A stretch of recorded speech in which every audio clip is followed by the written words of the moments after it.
गुरुर्ब्रह्मा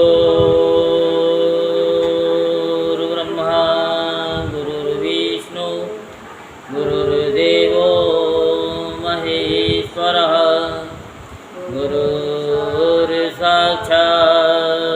परब्रह्म तस्मै श्री गुरुवे नमः।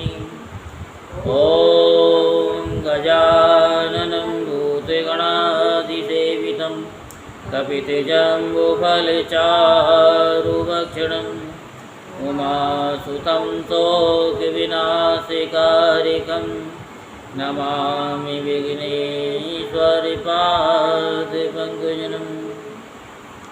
सच्चिदानन्दरूपाय विश्वोत्पत्त्यादिहेतवे तापत्रे विनाशाय श्रीकृष्णाय वयं नमः।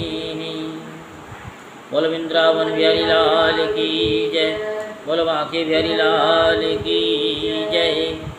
आज हम आपको श्रीमद् भागवत महापुराण में देवासुर संग्राम की कथा सुनाते हैं। तो आप सभी मन को एकाग्र करते हुए शांतिपूर्वक कथा को श्रवण करेंगे और धर्म लाभ प्राप्त करेंगे। श्री सुखदेव जी कहते हैं कि परीक्षित, यद्यपि दानवों और दैत्यों ने बड़ी सावधानी से समुद्र मंथन की चेष्टा की थी, फिर भी भगवान से विमुख होने के कारण उन्हें अमृत की प्राप्ति नहीं हुई। राजन, भगवान ने समुद्र को मथकर अमृत निकाला और अपने निज जन देवताओं को पिला दिया। फिर सबके देखते देखते वे गरुड़ पर सवार हुए और वहाँ से चले गए। जब दैत्यों ने देखा कि हमारे शत्रुओं को तो बड़ी सफलता मिली है, तब उनकी बढ़ती सह न सके। उन्होंने तुरंत अपने हथियार उठाए और देवताओं पर धावा बोल दिया। इधर देवताओं ने एक तो अमृत पीकर विशेष शक्ति प्राप्त कर ली और दूसरे उन्हें भगवान के चरण कमलों का आश्रय था ही। बस वे भी अपने अस्त्रों से सुसज्जित हो दैत्यों से भिड़ गए। परीक्षित, क्षीर सागर के तट पर बड़ा ही रोमांचकारी और अत्यंत भयंकर संग्राम हुआ।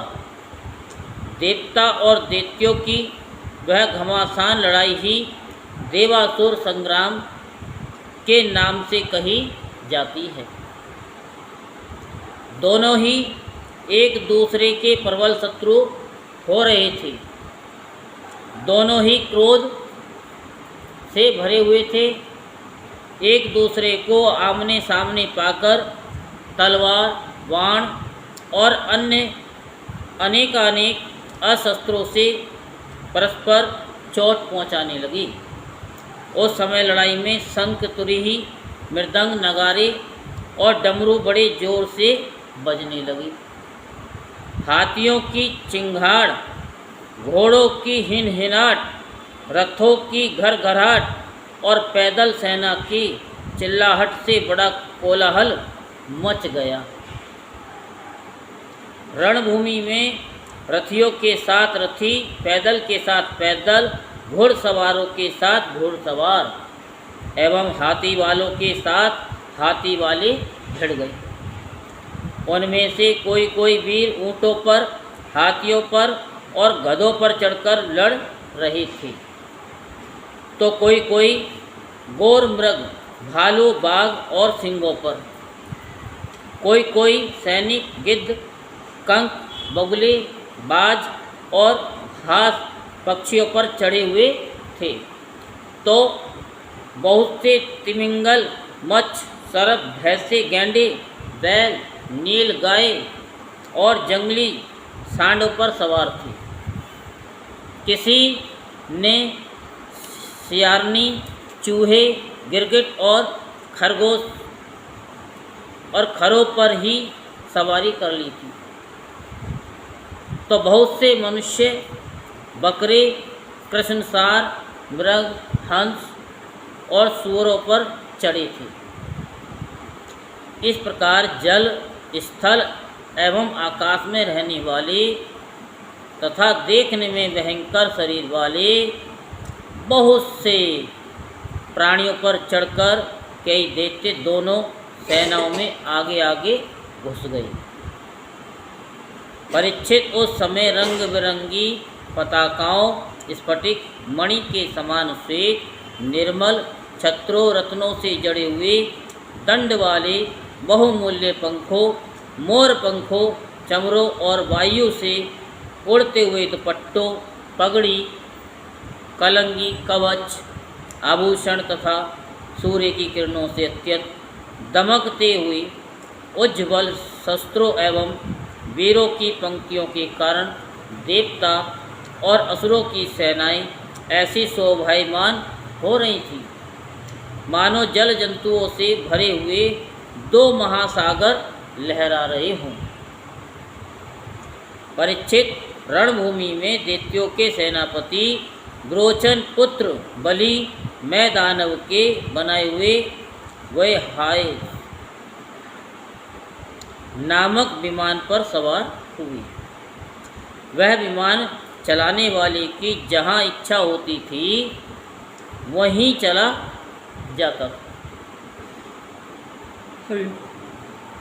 युद्ध की समस्त सामग्रियाँ उसमें सुसज्जित थीं। परीक्षित वह इतना आश्चर्य में था कि कभी दिखलाई पड़ता तो कभी अदृश्य हो जाता। वह इस समय कहाँ है जब इस बात का अनुमान भी नहीं किया जा सकता था, तब बतलाया तो कैसे जा सकता है। उसी श्रेष्ठ विमान पर राजा बलि सवार थे। सभी बड़े बड़े सेनापति उनको चारों ओर से घेरे हुए थे। उन पर श्रेष्ठ चमर डुलाए जा रहे थे और छत्र तना हुआ था।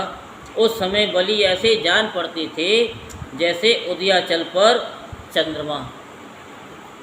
उनके चारों ओर अपने अपने विमानों पर सेना की छोटी छोटी टुकड़ियों के स्वामी नमूची, संबर, बाण, विप्रचित्ति, अयोमुख, दुर्मुधा, कालनाव, परहेती, हेती, इलवल, शकुनी, भूत संताप, वज्र, दृष्ट, विरोचन, हैक्री, शंखशिरा, कपिल, मेघदुम्भी, तारक, चक्राक्ष, शुंभ निशुंभ, जंभ, उत्कल, अरिष्ट, अरिष्टनेमी, त्रिपुराधिपति में पोलोम, काले और निवात कवच आदि स्थित थे।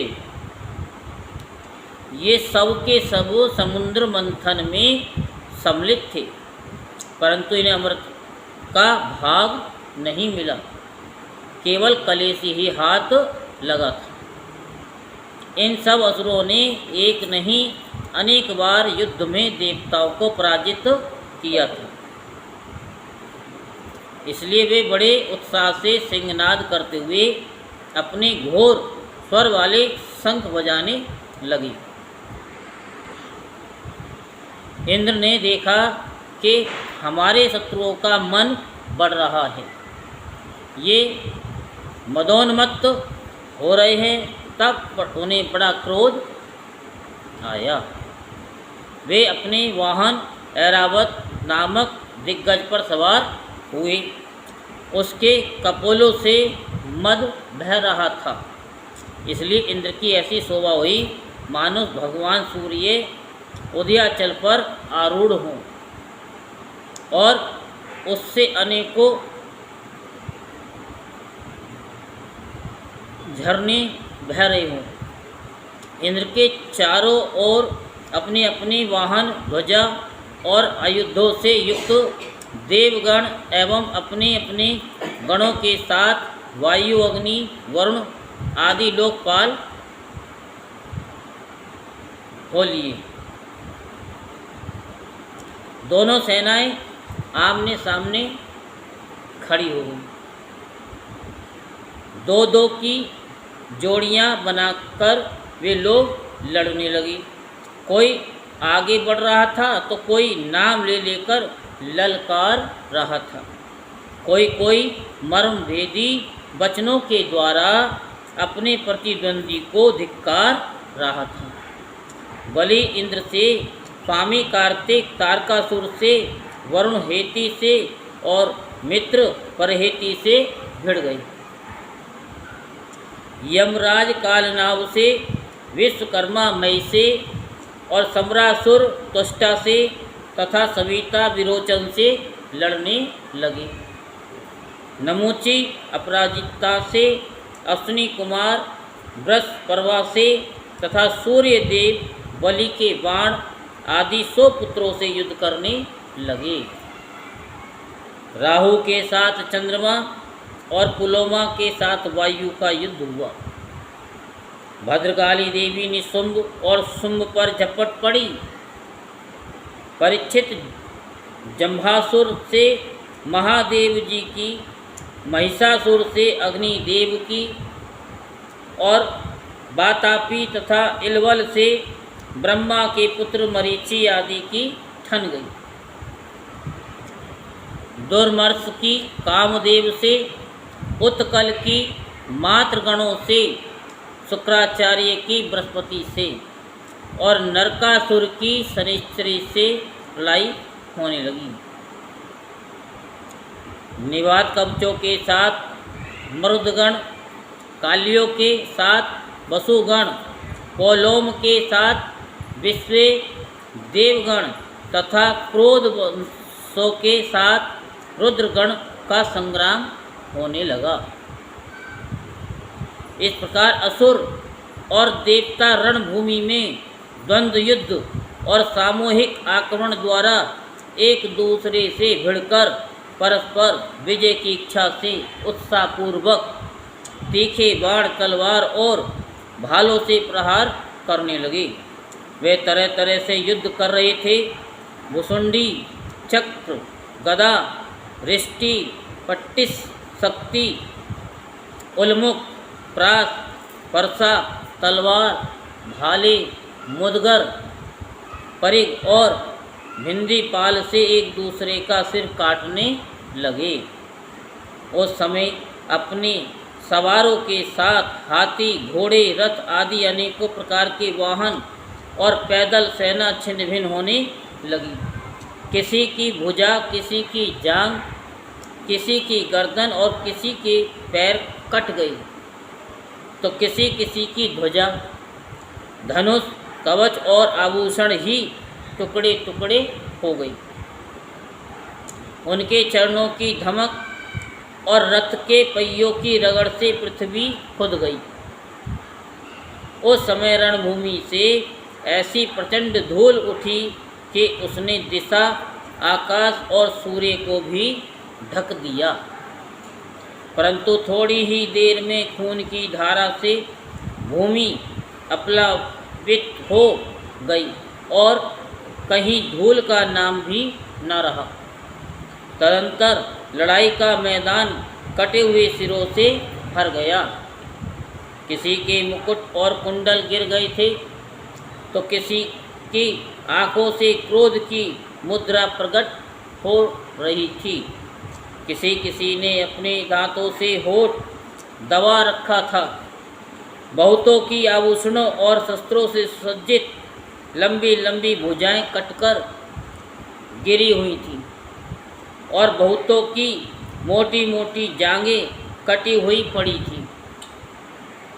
इस प्रकार वह रणभूमि बड़ी भीषण दिख रही थी।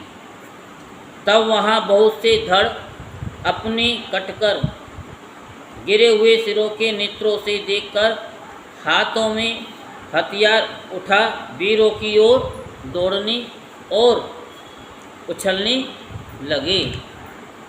राजा बलि ने 10 बाण इंद्र पर, 3 उनके वाहन ऐरावत पर, 4 ऐरावत के 4 चरण रक्षकों पर और 1 मुख्य महावत पर, इस प्रकार कुल 18 बाण छोड़े। इंद्र ने देखा कि बलि के बाण तो हमें घायल करना चाहते हैं, तब उन्होंने बड़ी फुर्ती से उतने ही तीखे भल्ल नामक बाणों से उनको वहाँ तक पहुँचाने के पहले ही हंसते हंसते काट डाला। इंद्र की ये प्रशंसनीय फुर्ती देखकर राजा बलि और भी चिढ़ गए। उन्होंने एक बहुत बड़ी शक्ति जो बड़े भारी लोके के समान जल रही थी उठाई, किंतु अभी वह उनके हाथ में ही थी, छूटने नहीं पाई थी कि इंद्र ने उसे भी काट डाला। इसके बाद बलि ने एक के पीछे एक क्रमशः शूल, प्रसार, तोमर और शक्ति उठाई, परंतु वे जो जो शस्त्र हाथ में उठाते इंद्र उन्हें टुकड़े टुकड़े कर डालते।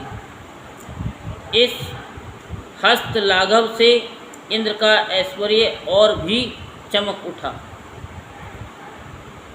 परीक्षित अब इंद्र की फुर्ती से घबराकर पहले तो बलि अंतर्ध्यान हो गई, फिर उन्होंने आसुरी माया की सृष्टि की। तुरंत ही देवताओं की सेना के ऊपर एक पर्वत प्रकट हुआ। उस पर्वत से दावा अग्नि से जलते हुए वृक्ष और टाँकी जैसी तीखी धार वाले शिखरों के साथ नुकीली शिलाएं गिरने लगी। इससे देवताओं की सेना चकनाचूर होने लगी। तत्पश्चात बड़े बड़े सांप, दंतसूप, बिच्छू और अन्य विषैले जीव उछल उछल कर काटने और डंक मारने लगी। सिंह, बाघ और सुअर देव सेना के बड़े बड़े हाथियों को फाड़ने लगे। परीक्षित हाथों में शूल लिए मारो काटो इस प्रकार चिल्लाती हुई सैकड़ों नग्न धड़ंग राक्षसियाँ और राक्षस भी वहाँ प्रकट हो गए। कुछ ही क्षण बाद आकाश में बादलों की घनघोर घटाई मंडराने लगी। उनके आपस में टकराने से बड़ी गहरी और कठोर गर्जना होने लगी। बिजलियाँ चमकने लगी और आंधी के झकझोरने से बादल अंगारों की वर्षा करने लगे। दैत्यराज बलि ने प्रलय की अग्नि के समान बड़ी भयानक आग की सृष्टि की। वह बात की बात में वायु की सहायता से देव सेना को जलाने लगी। थोड़ी ही देर में ऐसा जान पड़ा कि प्रबल आंधी के थपेड़ों से समुद्र में बड़ी बड़ी लहरें और भयानक भंवर उठ रहे थे और वह अपनी मर्यादा छोड़कर चारों ओर से देव सेना को घेरता हुआ उमड़ा आ रहा हो। इस प्रकार जब उन भयानक असुरों ने बड़ी माया की सृष्टि की और स्वयं अपनी माया के प्रभाव से छिप रहे, न देखने के कारण उन पर प्रहार भी नहीं किया जा सकता, तब देवताओं के सैनिक बहुत दुखी हो गए। परीक्षित, इंद्र आदि देवताओं ने उनकी माया का प्रतिकार करने के लिए बहुत कुछ सोचा विचारा, परंतु उन्हें कुछ न सूझा। तब उन्होंने विश्व के जीवनदाता भगवान का ध्यान किया और ध्यान करते ही वहाँ प्रकट हो गए। बड़ी ही सुंदर झांकी थी। गरुड़ के कंधे पर उनके चरण कमल विराजमान थे। नवीन कमल के समान बड़े ही कोमल नेत्र थे। पीतांबर धारण किए हुए थे। 8 भुजाओं में 8 आयुध, गले में कौस्तुभ मणि, मस्तक पर अमूल्य मुकुट एवं कानों में कुंडल झलमला रहे थे। देवताओं ने अपने नेत्रों से भगवान की छवि का दर्शन किया। परम पुरुष परमात्मा के प्रकट होते ही उनके प्रभाव से असुरों की वह कपट भरी माया विलीन हो गई। जो आपको मोमबत्ती का उपाय बताया है, जो कपट रूपी माया है, जो आपको दिखाई नहीं देती है, जो आपके जीवन में अंधकार कर रही है, नौकरी की वजह से, किसी दुख की वजह से कोई भी काम नहीं बन रहा है, तो उसके लिए मोमबत्ती का उपाय आज से सबने शुरू कर दिया है। 5 मोमबत्ती शिवालय में जलानी है और 2 मोमबत्ती घर के दरवाजे पर जलानी है। सुबह और शाम कभी भी इसको जला सकते हैं। कोशिश करो कि सुबह के समय जलाएं, लेकिन शुरू आज से ही है, सबने शुरू कर दिया है। इससे जो आप जला करके जो मांगोगे भोले बाबा से, वो उनको देना ही पड़ेगा। आज सवेरे अब तो शाम, सुबह थोड़ी आ जाएगी, अब तो शाम ही आएगी। शाम से स्टार्ट कर दो। कब तक जलानी होगी? कम से कम 21 सोमवार, 21 सोमवार में जिस भाव से करेंगे, जलाएंगे, वो काम पूरा हो जाएगा। और जैसे बीच में से गैप हो जाता है तो वो कोई बात नहीं, किसी बच्चे से करा दो, मोहल्ले पड़ोस की किसी बच्चे से कह दो। 5 मोमबत्ती शिवालय में जलानी है जो भाव से लेकर की, और 2 मोमबत्ती अपने घर दरवाजे के बाहर, जैसा मुँह पर रहते हैं। अच्छा, मेन गेट पे जलाना। हाँ मेन गेट पे। हाँ। तो 21 सोमवार में सभी मनोकामना पूर्ण हो जाएगी।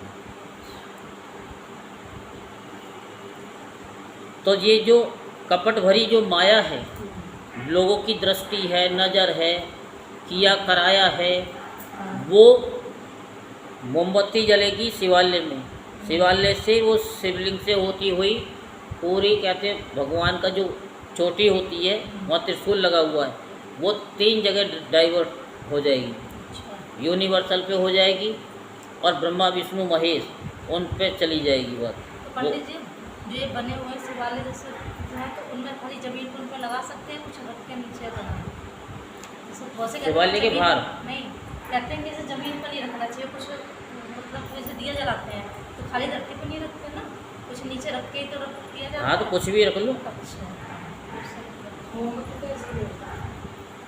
वो वैसे स्टैंड होता है मोमबत्ती के, कुछ नहीं वैसे स्टैंड उसमें तो लगा ही हुआ है।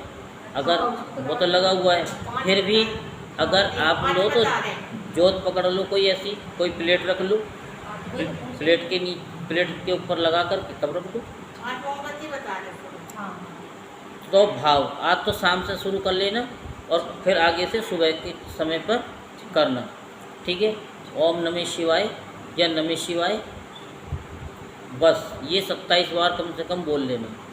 और जैसे नमः शिवाय बोलो, मेरा ये काम हो चुका है, नमः शिवाय मेरा ये काम हो चुका है, नमः शिवाय ये मेरा काम हो चुका है, जो भी आप बोलो 27 बार आपको बोलना है। तो वो जो शब्द आप बोलोगे वो ऊपर जाएंगे यूनिवर्सल में, और वहाँ से 1000 गुना हो करके आपके सारे कार्य को जो आप नहीं देख सकते वो काम हो जाएगा। अब यहाँ पे आया तो इसलिए बता भी दिया कि जो कपट भरी माया है इस संसार की, वो कोहरे की तरह हट जाएगी। ये सूर्य निकलता है ना तो कोहरा छट जाता है, तो ऐसे ही ये जलाने से वो सारे जो आप नहीं देख सकते हो वो सब हट जाएंगे। सारे उपाय एक तरफ और ये उपाय एक तरफ। दीपावली जलाने आज सोमवार से ठीक वैसे ही जैसे जग जाने पर सपन की वस्तुओं का पता नहीं चलता, ठीक ही है भगवान की स्मृति समस्त विपत्तियों से मुक्त कर देती है। ये जलाने से आपकी समस्त मुक्ति हो जाएगी, तुम्हारी मुक्ति नहीं, कष्टों से मुक्ति हो जाएगी। इसके बाद कालनेमी दैत्य ने देखा कि लड़ाई के मैदान में गरुड़ भगवान आ गए। तब उसने अपने सिंह पर बैठे ही बैठे बड़े वेग से उनके ऊपर एक त्रिशूल चलाया, और भोले बाबा की चोटी पर क्या है, वो त्रिशूल ही है जो आपके कष्टों को भेज रहे हैं। वो कहाँ ऊपर, वह गरुड़ के सिर पर लगने वाला ही था कि खेल खेल में भगवान ने उसे पकड़ लिया। जब आप कहोगे मेरा ये काम हो चुका है, वो वहाँ पे भगवान पकड़ लेंगे। कहेंगे कि लो तुम्हारा काम अब हम करेंगे।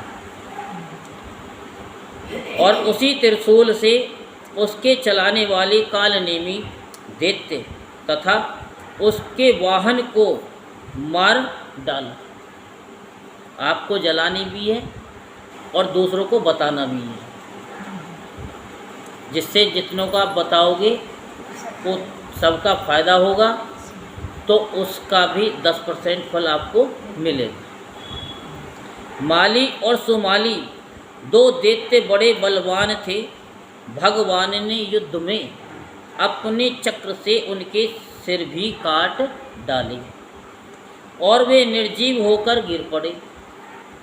तदंतर माल्यवान ने अपनी प्रचंड गदा से गरुड़ पर बड़े वेग के साथ प्रहार किया, परंतु गर्जना करते हुए माल्यवान के प्रहार करते न करते ही भगवान ने चक्र से उसके सिर को भी धड़ से अलग कर दिया।